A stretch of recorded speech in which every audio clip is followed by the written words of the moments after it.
And there's never been a country that's had half of that. It's a tremendous thing that's taking place. We have companies moving in from all over the world, from Mexico, from Canada, from Europe, from China, from Japan a lot. We just had Toyota is going to spend $10 billion, they just announced, on building new plants in this country. Our workers, they're going to be our workers, but they're spending a tremendous amount. So the stock market is set 46 all-time highs, and this last Friday, which is called Black Friday, was the biggest ever online sales that there's ever been by a lot. More Americans are working today than at any time in the history of our country. I mean, these are the facts we have to get out. And, you know, there's this fake narrative that the Democrats talk about, affordability. They just say the word. It doesn't mean anything to anybody. They just say it. Affordability. I inherited the worst inflation in history. There was no affordability. Nobody could afford anything. The prices were massively high. Do you remember when we took over eggs? You did a great job on that, Madam Secretary. Agriculture, Brooke. Eggs were 4 or 5 times higher than they had ever been. They said don't order eggs for Easter at the White House. And we ended up doing it, and we got the egg prices way down, lower than what they were before. But the word affordability is a con job by the Democrats. They say affordable. I watched the other day where some very low IQ congresswoman talked about affordability, affordability, affordability. She had no idea. Their prices were much higher. As an example, energy, gasoline, we're now at about $2.50 a gallon. We're going to be, I think, at $2 a gallon. We could even crack that at some point. I'd love to do it. And we could do it more easily if we weren't building up the strategic national reserves, which Biden emptied out before the election so that he could try and get elected, meaning he started it, then he got thrown out of the race. Then she took over and she kept it going, and they emptied out these strategic national reserves, which are really meant for something else. They're not meant to keep people happy with their gasoline price. They're meant for war. They're meant for problems, big problems. He emptied it out, and then she continued it during the process of trying to get elected. Didn't work out too well for him. And they virtually brought it down to the lowest level, I believe, in history. And it didn't have much of an impact because the prices were very high. But our prices now for energy, but for gasoline, are really low. Electricity's coming down. And when that comes down, everything comes down. But the word affordability is a Democrat scam. They say it, and then they go into the next subject. And everyone thinks, oh, they had lower prices. No, they had the worst inflation in the history of our country. Now, some people will correct me, because they always love to correct me, even though I'm right about everything. But some people like to correct me, and they say 48 years. I say it's not 48 years, it's much more. But they say it's the worst inflation that we've had in 48 years. I say ever. But whether it's 48 years or ever, it's pretty bad. We had the worst inflation that we've ever had. Since last January, we've stopped inflation in its tracks. And there is still more to do. There's always more to do, but we have it down to a very good level. It's going to go down a little bit further. You want to have a little tiny bit of inflation, otherwise that's not good either. Then you have a thing called deflation. And deflation can be worse than inflation. But we have it almost, we'll soon be at a perfect level, but we inherited the worst inflation. But we have 20 states that are now selling gasoline at less than the $2.75, think of that, $2.75, and it was at $5 under Sleepy Joe. Grocery prices are down with the cost of Thanksgiving turkey this year down 33%. It was lower than 33% lower than under the Biden administration. Egg prices are way down 86%, thank you. And mortgage rates, despite the fact that we have an incompetent chairman of the Fed, a real dope, who should reduce rates. I saw even Jamie Dimon said he should be reducing rates. I never saw Jamie Dimon say that. I wonder why he said that. But he really said it because he's right. But we have a guy that's just a stubborn ox who probably doesn't like your president, your favorite president, but they're going to be coming down. We'll be announcing somebody probably early next year for the new chairman of the Fed. I talked to Scott about taking the job, but he doesn't want it.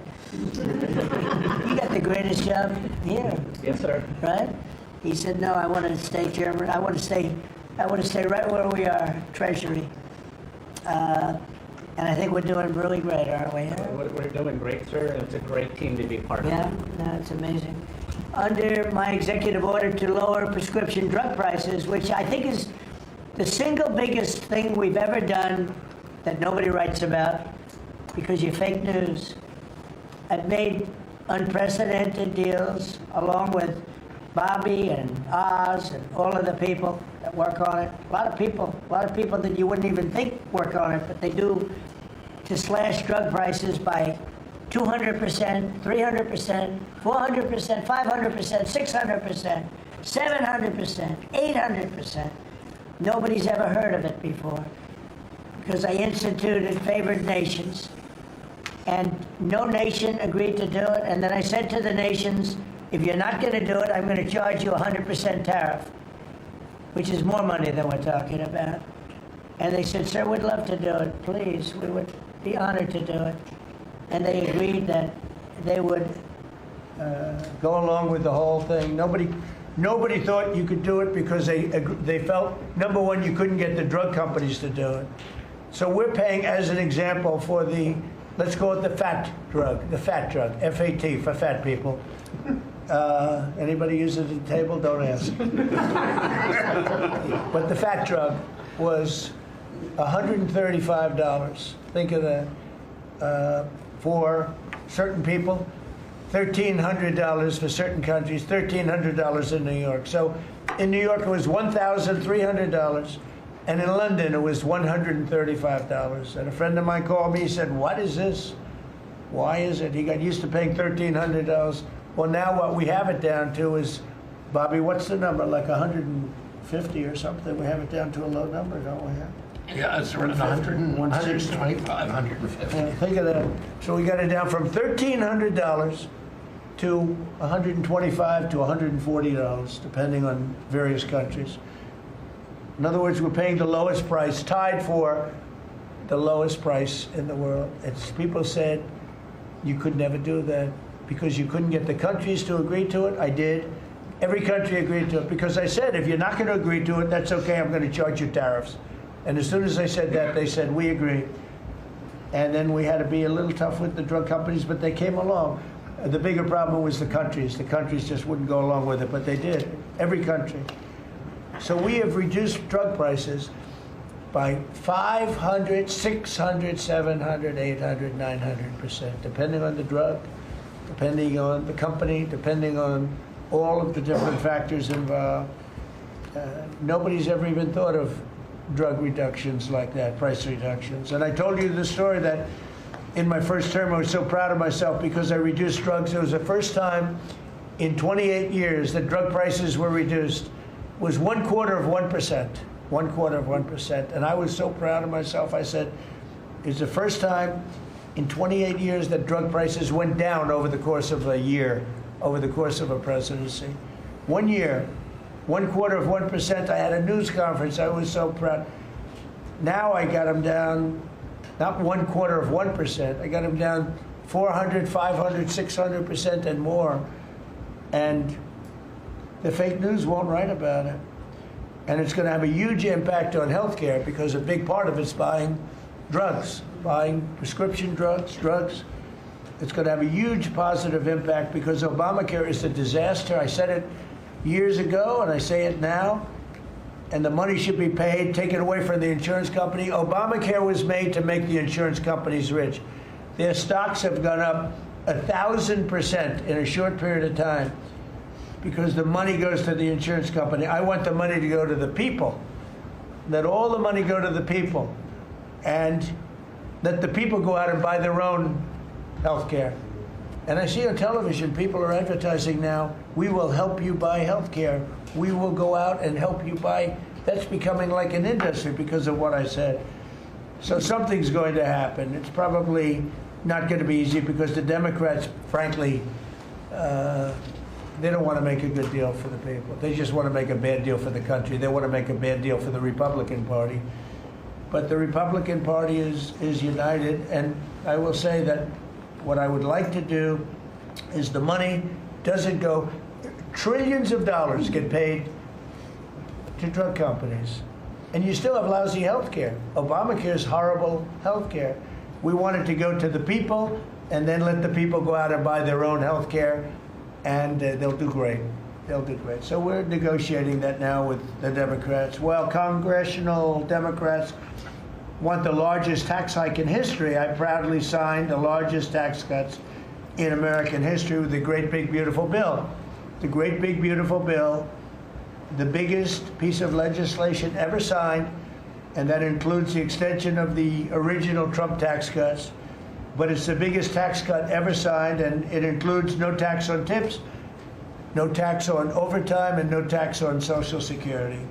Nobody's ever seen anything like it, so think of that. And in addition, you get, if you buy a car, this is great for our car industry because we have a lot of car plants. We're bringing back the automobile business.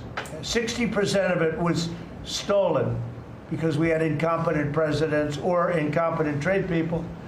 But 60% of it was stolen over the years, and now I think we're bringing it all back. I think we'll be bigger than we've ever been in the auto business.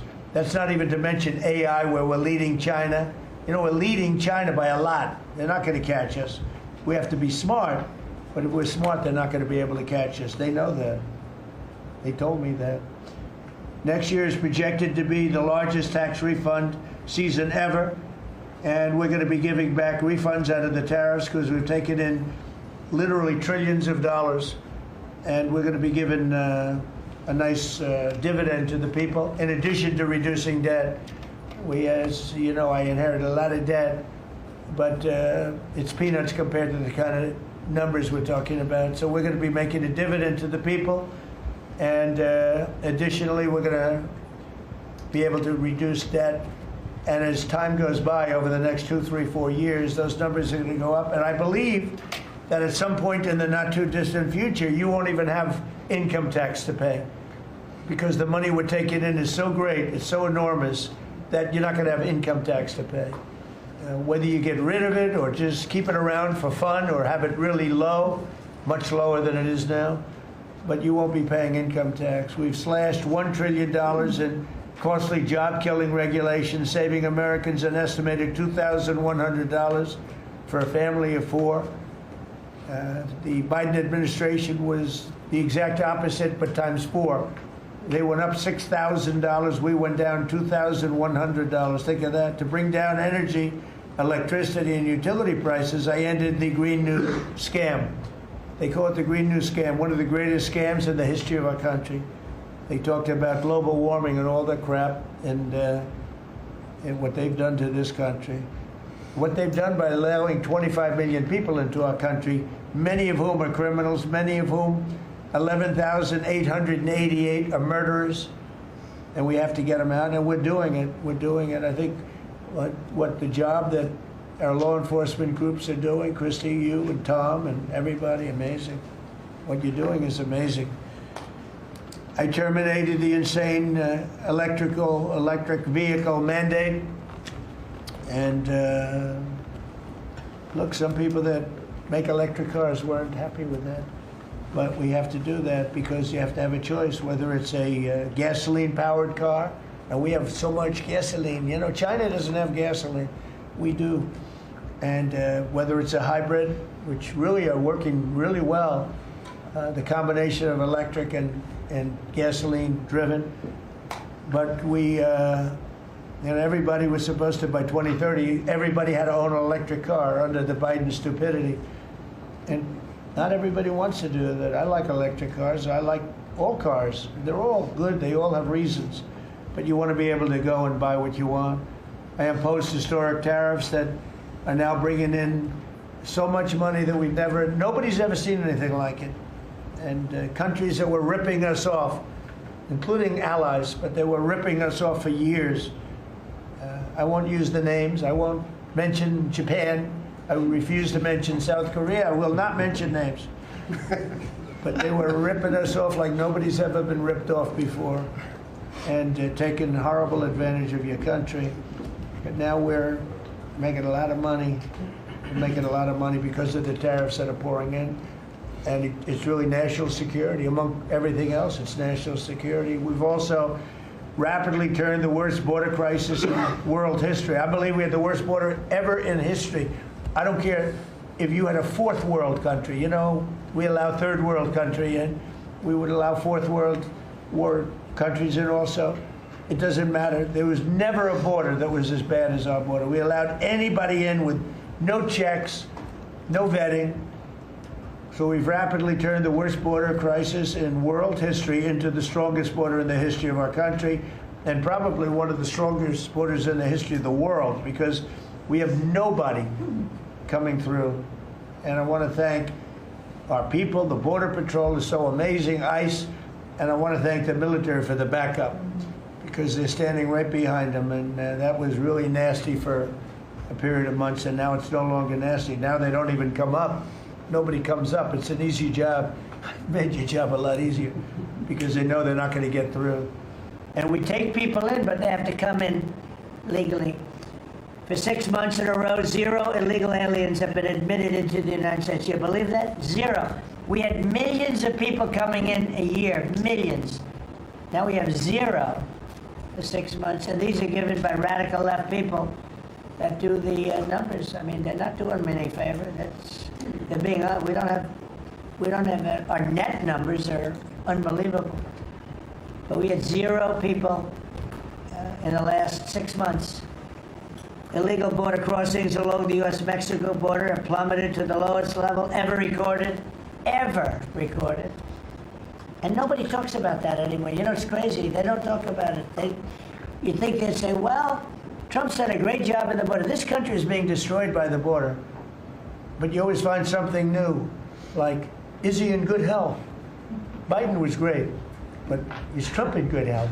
I sit here, I do 4 news conferences a day. I ask questions from very intelligent lunatics, you people. I give the right answers. There's never a scandal, there's never a problem. I give you answers that solve your little problems. You go back and you can't find anything, but you do stories about Biden was in wonderful health. The guy didn't do a news conference for 8 months. If I go one day, I had one day where I didn't do a news conference, there's something wrong with the president. You people are crazy. I'll let you know when there's something wrong. There will be someday. That's going to happen to all of us. But right now, I think I'm sharper than I was 25 years ago, but who the hell knows? By the way, I took my physical. I got all A's, everything. But they said to me, would you like to take a cognitive test? I said, is it hard? They said, yes.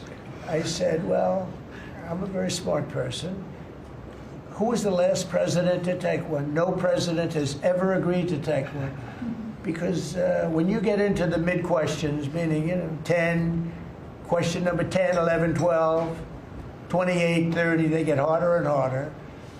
And they said, would you like to do it? I said, well, no reason to do it. Nobody's ever done it. I'll do it maybe, but there's really no reason. They said, sir, the problem is this is Walter Reed Hospital. And that's a military hospital.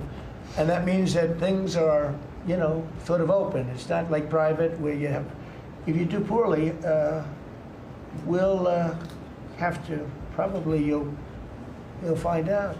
I said, I won't do poorly. I'm a smart person, not a stupid person. And as the doctor will tell you, I aced it. Right, Susie? I aced. I got every question right. And these are tough questions. These are questions that I would say 99% of the people that I'm talking to right now, meaning the people from the fake news, would not do well in those exams. But I'm the only one that took it. I got every single question right. And then I read in the New York Times, is Trump sharp? Trump is sharp, but they're not sharp. That's why they're going out of business, the New York Times. I hear that they're losing so much money, it's ridiculous. They're a bunch of fakers. But we can never let another thing happen like what happened to us with a fake election, with a rigged election, where a guy like Joe Biden assumes the presidency. Because the man was grossly incompetent. And he was incompetent 30 years ago, but he was really incompetent for those last few years. And our country was put at great danger because of it. So for 6 months in a row, we had 0 people. Illegal border crossings along the U.S.-Mexico border have plummeted to the lowest level ever, ever, ever. Think of that. And the net benefit to our country is enormous, incalculable. America is strong and respected again. On the world stage, we're really respected. In fact, I went to a NATO and they were calling me the President of Europe. We're doing very well. We have a lot of respect. As you know, we have a problem with a war that our people are trying to settle now with Russia and Ukraine. We are not involved in the war monetarily anymore. Biden gave away $350 billion like it was candy. That's a massive amount of money. And much of it in cash, a lot of it in equipment. I don't give away anything. We sell the equipment to NATO. The European nations pay us for the equipment, 100% price. And then they bring it to Ukraine or whatever they do with it. But we're trying to get that settled. I've settled 8 wars.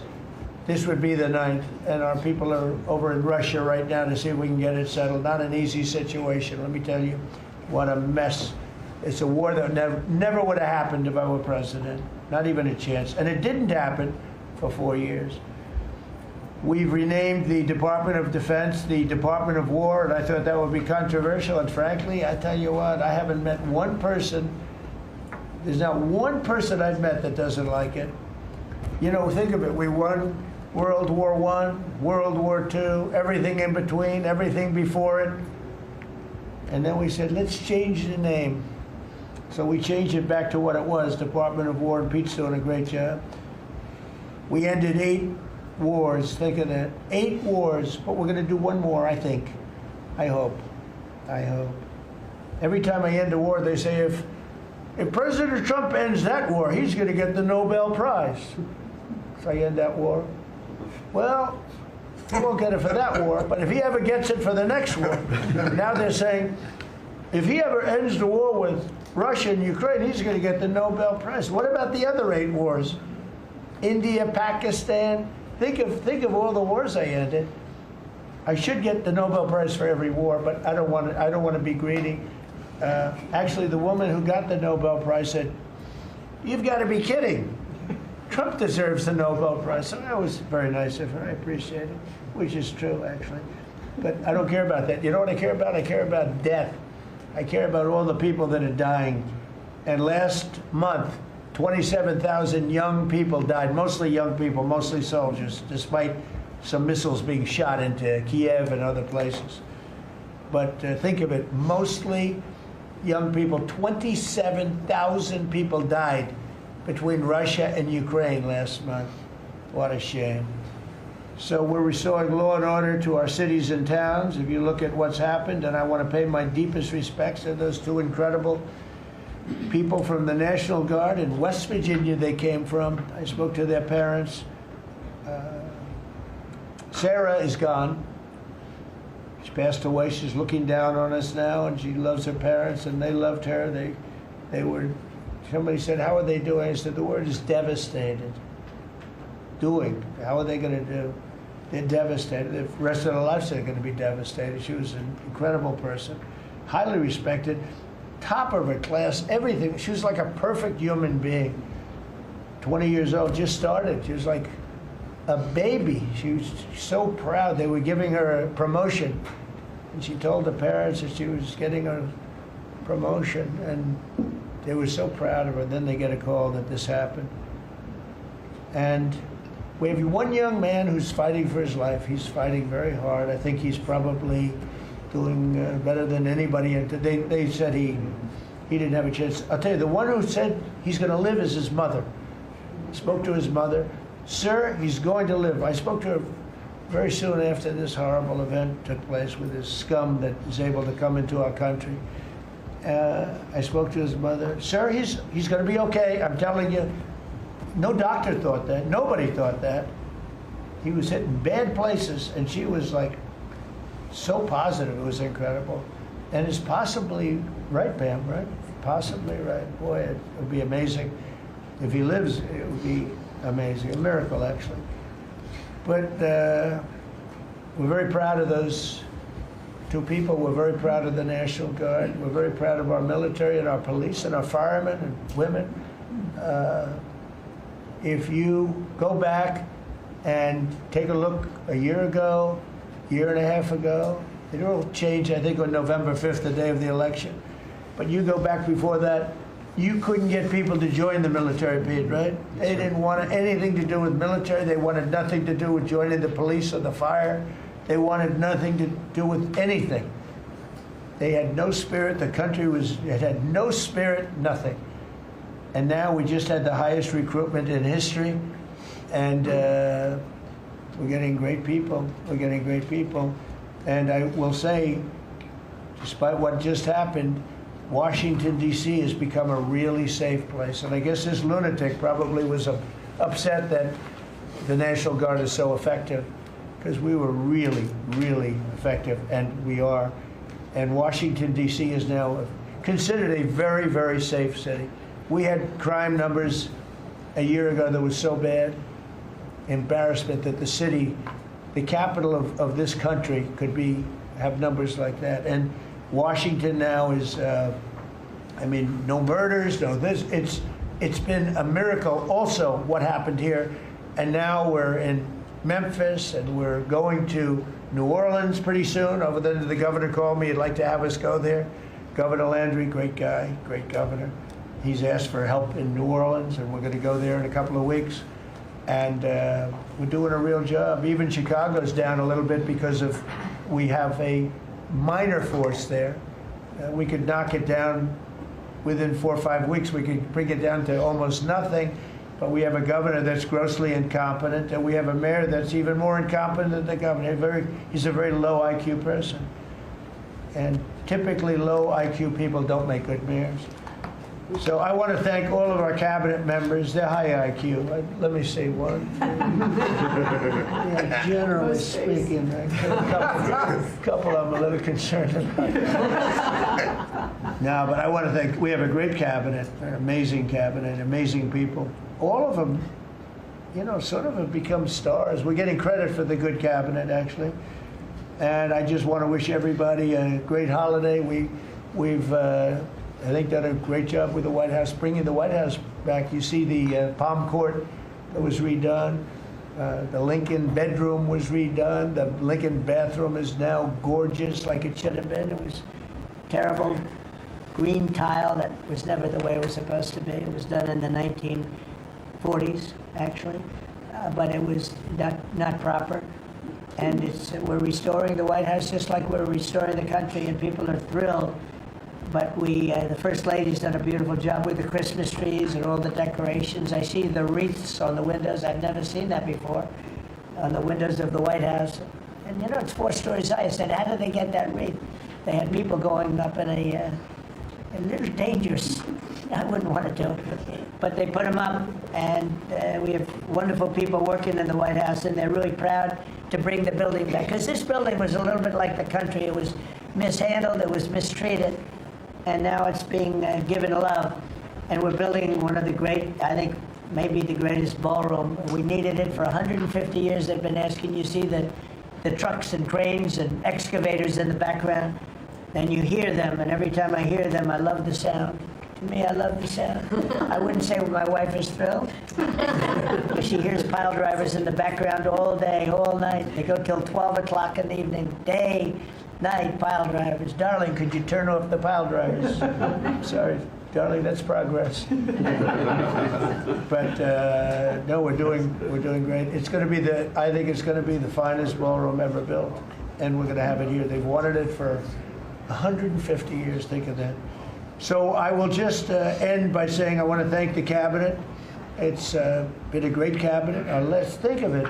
Time flies, but this is our last of the year, as I said, and I just think you've done a fantastic job. And we're going to go around the room. We'll go quickly, but we're going to go around the room, and we'll start with Pete.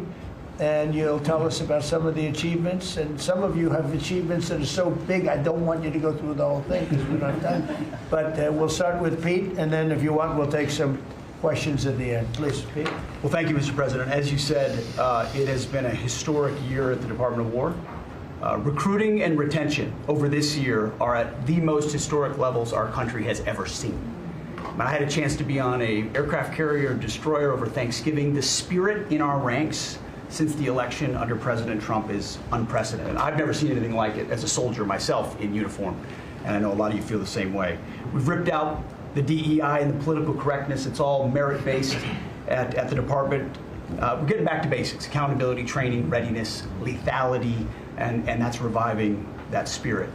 And Mr. President, we're rebuilding the military, historic investments. I just took briefings on the Golden Dome and F-47, next generation capabilities that are going to make sure that for generations to come, America has the most powerful, most capable, most lethal military in the world, which you have rebuilt once and we're rebuilding again. And then we're reestablishing deterrence and credibility. If you look at what happened, we deal with every day the outcome of what happened in Afghanistan, the debacle under Joe Biden. We just dealt with it in the streets of Washington, D.C. with those 2 National Guardsmen.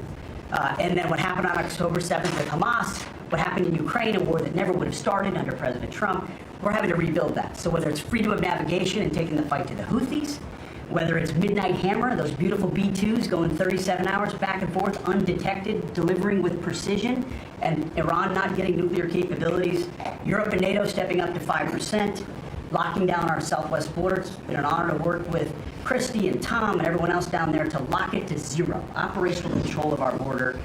And then it's getting after and going after narco-terrorists and designated terrorist organizations in our own hemisphere.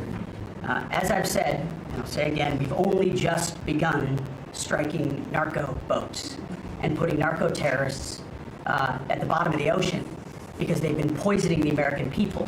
And Joe Biden tried to approach it with kid gloves.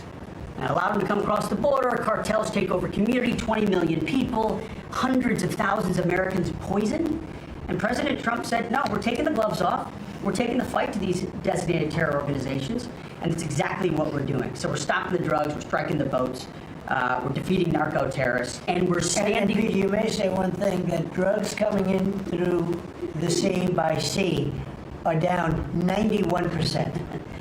And I don't know who the 9% is. I'm not sure either, sir, because But down 91% by sea. we've had a bit of a pause because it's hard to find boats to strike right now, which is the entire point, right? Deterrence has to matter, not arrest and hand over and then do it again, the rinse and repeat approach of previous administrations. This is meant to get after that approach. And I will just end by saying, as President Trump always has our back, we always have the back of our commanders who are making decisions in difficult situations, and we do in this case and all these strikes. They're making judgment calls and ensuring that they defend the American people. They've done the right things. We'll keep doing that, and we have their backs, Mr. President. Good job. Thank you very much. Howard? So we set out to stop the ripoff of the United States of America. This is about global change of trade. We've been ripped off since 1945 when we set this policy. So we set out, and together with my partners, Jameson Greer and Scott Bessett, we set out to change that. So we started, the first one was the UK deal, right? We asymmetric, they pay us 10%, and we get charged nothing. That allows us to export, and that began the process. Then we did the biggest, the European Union, 450 million people, $20 trillion economy. They completely opened their borders to us, and we charge them 15%. That makes America $100 billion a year and turns it back to where our economy is the best. And so it proved that President Trump's trade agenda was the right trade agenda. Then we go to Japan and Korea. They offer us $750 billion in cash to build in America at the president's direction. And we're going to start, as an example, nuclear. Right? We need to have a nuclear arsenal in America of power, the generation of power. So we're going to build hundreds of billions of dollars, financed by the Japanese and the Koreans, meaning they give us the money, we build it here, and we split the cash flow 50-50. We're going to build ships, $150 billion worth of ships in America that changes the way things work. right? After those trade deals, then you go to how are we going to reshore, right? Let's start talking about the auto industry, right? We've been competed against by Koreans, the Japanese, the Europeans. We're kicking our tail. President Trump changed it. 25% tariffs, bring it all home. This year, General Motors stock up 40%, Ford up 34%, and on the same day that we announced we had set all the tariffs, Sean Fain, the head of the United Auto Workers, called and said, I can't believe I'm calling a Republican Secretary of Commerce to tell the president that this is the greatest administration for auto workers in America. Stocks up and auto workers up. That proves that President Trump understands how to take care of the whole ecosystem, both the companies and, more importantly, the people who work there. Semiconductors, right? We didn't build any. The Biden CHIPS Act was a $60 billion giveaway, right? We've now turned that. $300 billion is committed to America. That's going to go up to $750 billion in the next 60 days, right? And then you go to pharmaceuticals, right? $250 billion being invested in America, and then working together with Bobby Kennedy, right? Pounding away on that MFN, working together as a joint team. They're coming to over $250 billion and cutting prices in half. We did the golden share of U.S. Steel to make sure the Mon Valley is protected. Intel gave us 10% of the company, make tens of billions of dollars, right? And the last thing I will say is a year ago today, I was working on transition with President Trump, right? To build the greatest cabinet ever for the greatest president ever. And I, as I sit here today, I can't be more proud of how you did it, sir. You've created the greatest cabinet. It is a joy to be at this table. You know, one thing we will mention, so they came to see me from Intel, and they had a problem. I said, look, we'll fix your problem, but I think the United States is entitled to 10% of your company. And the chairman looked at me and he goes, you have a deal. Tell them, how much money have we made since I made that deal? It's only $40 billion. 40 billion. We made $40 billion. That was, what, 3 months ago. Does anybody write about it? Nobody writes about it. That's okay. Mr. Secretary, how we doing with transportation? Well, Mr. President, so just quickly on aviation, many of you have heard that we have an infrastructure made of copper. We have to transition to fiber. The last administration said it was going to take more than 10 years to complete the transition from copper to fiber. They had no plan to actually do it. We have already completed a third of this transition from copper to fiber. Now it's going to take longer for us to go from analog to digital. By the way, the rest of the world transitioned 20 years ago from analog to digital. We are just going to do that at the FAA right now, but we're buying new radios. We're going to buy new radar. By the way, those radar are going to be made in America, Mr. President. This phase of the operation will be completed by the time you leave office. It's 3 years. I do need another $20 billion, Congress, to start the second phase, which is really important, and we'll try to get that done also in that 3-year time period, but we need the money. Critically important. With regard to commercial driver's license, I think we've covered a lot the crashes that have taken place around the country. And what we found is there have been states that have issued commercial driver's license to foreigners, and they've gone through sham schools, and they're not safe on American roadways.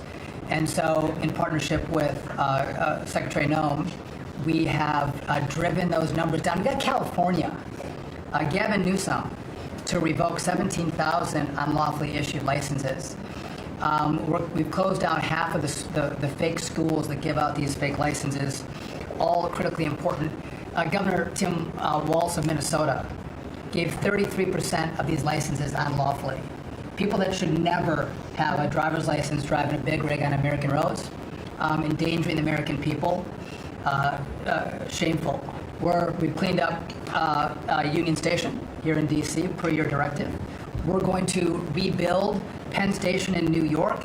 We're going to break ground at the end of 2027, get that project operational. And, Mr. President, a lot of us, I fly commercially, I fly back by the bathrooms. I don't know why that happens. They put me in the back. We've asked Americans to bring their better selves, to bring civility back to travel, to say, listen, let's say please and thank you. And if yeah, but someone's pregnant on your flight and you're as strong as Pete is, well, pick up the bag and help her put it in the overhead bin. Let's be nice to each other, is what we've asked. Maybe not wear pajamas or slippers on the airplane. And I think it's been received fairly well, and I think we can all have a better travel experience when we do that.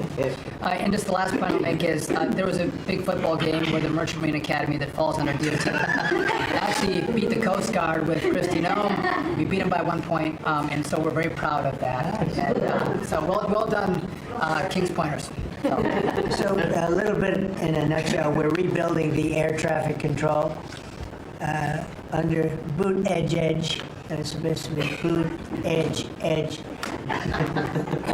another grossly incompetent person. He'd get on his bicycle right to work, and he was just terrible. What they do is they take the fiber optics and they take fiber trying to hook it into copper, and fiber and copper don't mix. You can't do it. But people knew that for the last 30 years since they started doing the fiber. And they spent billions of dollars, and it didn't work. And you saw that by the helicopter crash. You saw that by into the plane. You saw that by a lot of things. So we're doing a brand new air traffic control system, and it's going to be the best, and it's going to be from top to bottom. And we have the 3 top companies in the world bidding on it. And it's going to be one bid, and we're going to have one company responsible, and it'll be the best system. And it's going to be, look, our skies are safe, otherwise we wouldn't let people fly, but we're going to have the safest skies. We're going to have the best system anywhere in the world. We're also going to rebuild Dulles Airport because it's not a good airport. It should be a great airport, and it's not a good airport at all. It's a terrible airport. It was incorrectly designed with a good building. Actually, it's got a beautiful terminal. Saarinen was the architect, one of the greatest architects in the world at the time. A great architect, and so they have a great building and a bad airport, but we're going to turn that around, and we're going to make Dulles Airport, serving Washington and Virginia, Maryland, etc. We're going to make that into something really spectacular. We have an amazing plan for it, and other things. But you're doing a really good job. I appreciate it. The people movers of Dulles, we had a crash recently. So we're going to announce that later today, a request for bids on this. But again, it's a not a great airport, which we can make great in this administration, Mr. President. We have a design that's amazing for Dulles. It's going to take Dulles and make it a really bad. It was a badly designed airport. We're going to make it into as good as there is in the country. It'll be exciting. Okay, please. All right. Well, Mr. President, it's good to be here at this meeting because in 1 year you can look around the table and see the change. And I think one of the biggest changes is how this cabinet works together. And I want to start there. There's often been said, I found out some things this year that I didn't know, that the Department of what was Defense, now Department of War, and the Veterans Department had never really communicated. Now, we're fraternal twins, in a way. Pete and I are. He looks better, I'm better looking. But in looking at this, I mean, he brings them in. He keeps them for a number of years, up to 20 or longer. And then they come into what the country is committed to our veterans. And if you don't have both ends working correctly, then recruitment lags, morale lags, and we've been able to work and fix a great deal of that. I didn't need to change our name, but I did do one thing. I put the veteran back first at the VA. And we did that in 1 year. How did we do that? We started taking things that have been neglected for a long time and put them back. We had a backlog in which we've dropped over 160,000. We're not talking year-to-year change at the VA. We're talking 5-6 years. We have to go back 5 to 6 year prior COVID numbers to see the change of backlogs that are now reduced. We do it in 6 months instead of the long time it took. In fact, it grew under the Biden administration. It shrank over 160,000 under us. Champ VA, which is a program we have, has basically been back to day. It was at a terrible state, which delays and claims and everything's going on. We've got that back. We're doing things like taking a new look. I have one question that I ask when I go to my hospitals, which by the way, over 170 hospitals, 1,200 clinics, and I ask the people one thing, Mr. President. I say, what are you doing right now that if you were just honest and I wasn't standing here, you say, this is stupid. It's been amazing what we've gotten, and the feedback that we've had. We've been able to change how we do credentialing, how we do privileging, how we do hiring. We're all working through that, and it has all made a difference for our veterans as we go forward. CMP exams for veterans out there listening. If this is the one for disability claims, where they say, well, let me send you to a doctor to make sure. Most of the time we have that already in the record, We're working now to where those could actually be changed, where we just look at the record and not have to send them to the doctor. That's almost a $3 billion savings that we could let, and also not taking what the veterans get. We're also getting ready to announce here pretty soon a reorganization that's going to bring our hospital system organizationally in line with the 21st century. We are the largest healthcare organization. It's about time we acted like it, Mr. President. You gave that leadership. We're going to do it. And also one thing, community care contracts getting ready to go out. It's one of the largest contracts in the federal government, but it does exactly what you and I have talked about before, making sure that our veterans can get care in the system or in the community, wherever they want it. We're getting ready for that. Now, I have one thing for all the press who really enjoyed the first of the year, saying, oh, you know, they're going to cut all these jobs, 80,000 this, 80,000 at the VA. Mr. President, every success that I just gave you came after the fact, or pretty much after the fact, that we had 30,000 take early retirement. Early retirement, no risk, although you reported it as loss and risk, you can't help yourself. 30,000 took the retirement. Every bit of the success that I just told you about came with a reduced workforce. There was a motivated workforce that said, how can we take care of veterans? That's what this cabinet does. That's what we're doing for you. Good. And you've got the highest approval rating we've ever had at the VA, so that tells you something. You're doing a great job. Thank you very much. Jameson, please. Well, there's been some activity on trade this year. You know, for about 75 years, we had a system, global trading system that was premised on the United States having totally open borders, right? Not just on immigration, but on goods and services, and everyone else generally kept higher tariffs, higher non-tariff barriers, et cetera. Obviously, the outcome was we had a huge trade deficit. You took it head on. You gave all of us who work on the file a lot of leverage.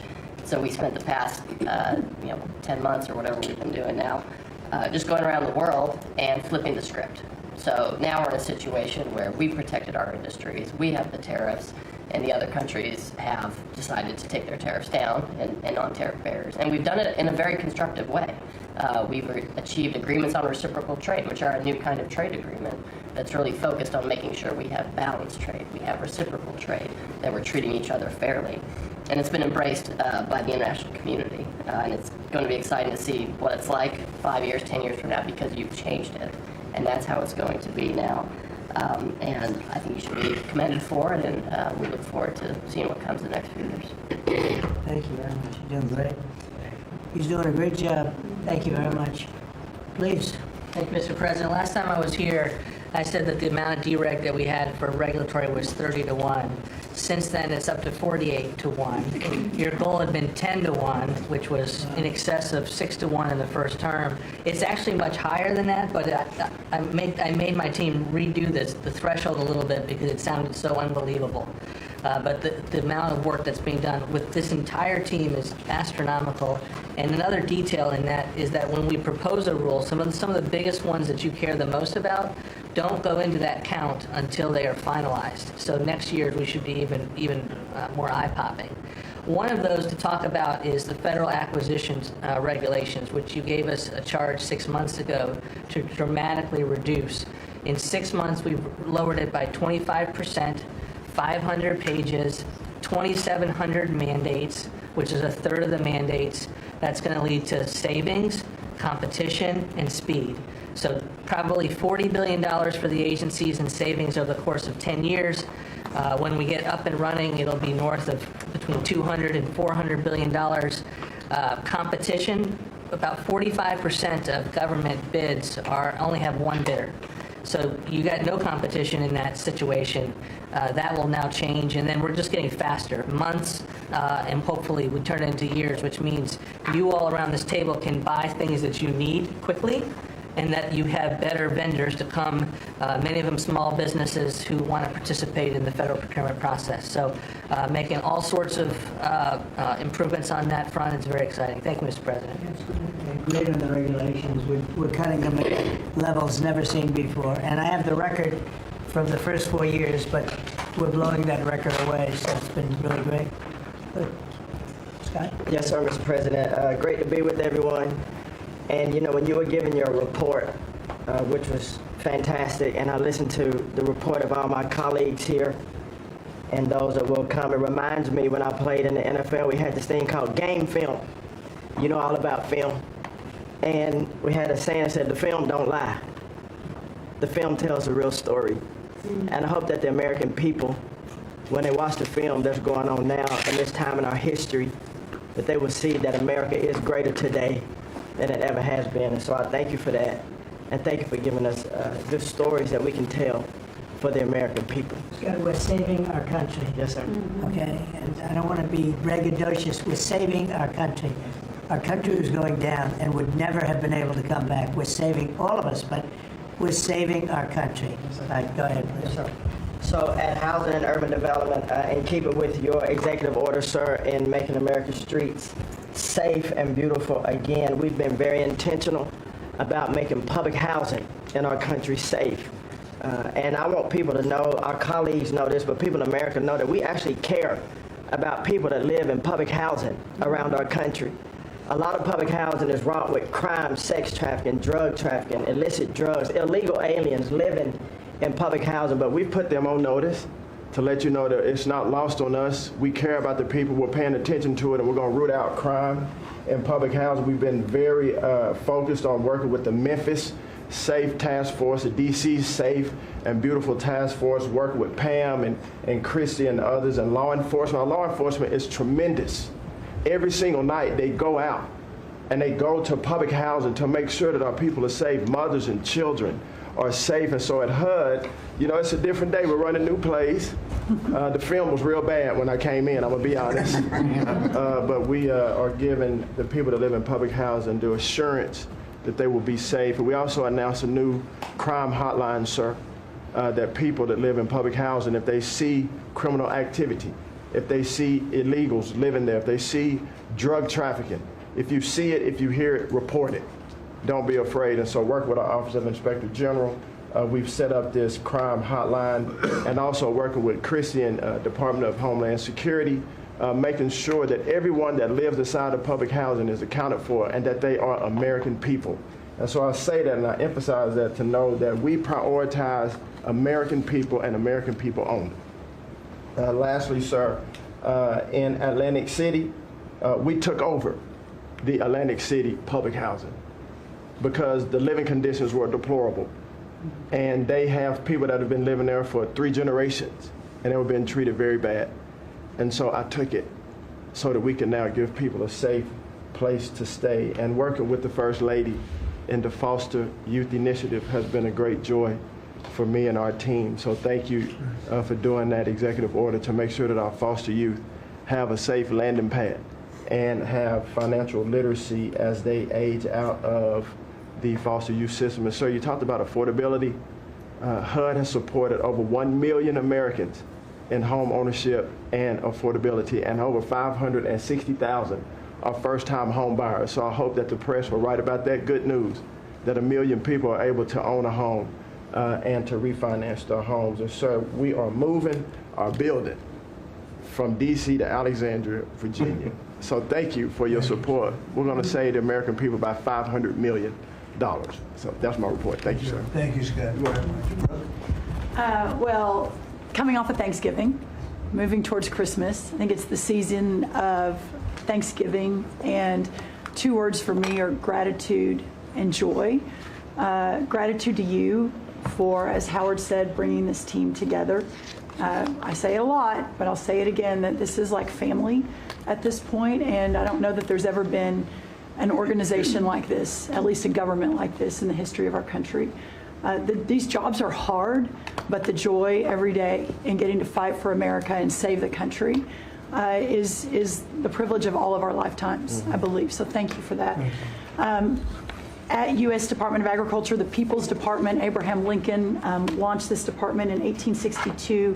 But under your leadership, we have finally, again, put farmers and ranchers and rural America first. In the last year, it's no longer DEI, climate change, sending out money based on the color of a farmer's skin. It's now about literally putting farmers back at the center of it. And under the last administration, we talked a lot about affordability. We'll continue to talk about that. But under the Biden administration and the destruction of our economy and the cost of inflation, interest rates for farmers and ranchers went up 73%. Labor went up 47%.